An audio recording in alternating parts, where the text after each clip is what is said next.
ముందుగా తెలంగాణ తరఫు నుంచి మా అందరి తరఫు నుంచి మీకు హృదయపూర్వక నమస్కారాలు తెలియజేసుకుంటున్నాను సార్.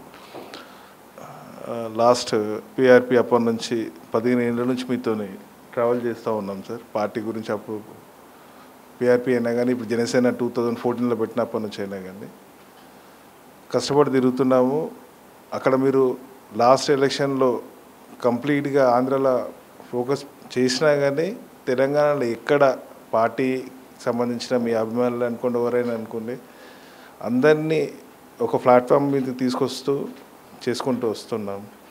అన్నిటికన్నా ప్రత్యేకించి ఎప్పుడైతే మీరు ఎన్డీఏలో జనసేన పార్టీ అలయన్స్కి వెళ్ళిందో, మొన్న రీసెంట్లీ జిహెచ్ఎంసీ ఎలక్షన్స్ అప్పుడు గిట్ట మనం ఆల్మోస్ట్ ఒక సుమారుగా 40 డివిజన్లకు మనం పోటీ చేద్దామనే ఉద్దేశంతో నామినేషన్ చేయడం జరిగింది. అన్నీ జరిగినాయి దాని ప్రాసెస్ అంతా.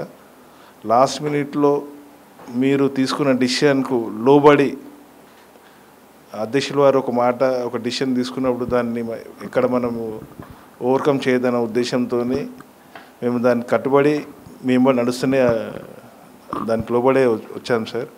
అంతేకాకుండా ఈసారి ఆల్రెడీ మేము ప్రిపేర్ అయినాము గట్టిగా. ఈసారి బలంగా జనసేన పార్టీ మనం ఎన్నికల్లో నిల్చోవాలనే ఒక పట్టుదలతోని మనం సుమారుగా ఒక 35-40 స్థానాలకు మనం ఇన్ఛార్జ్లు వేయడం జరిగింది. వాళ్ళు గిట అక్కడ గ్రౌండ్ లెవెల్లో లాస్ట్ ఒక 5 to 6 months నుంచి బలంగా కష్టపడుతున్నారు, తిరుగుతున్నారు.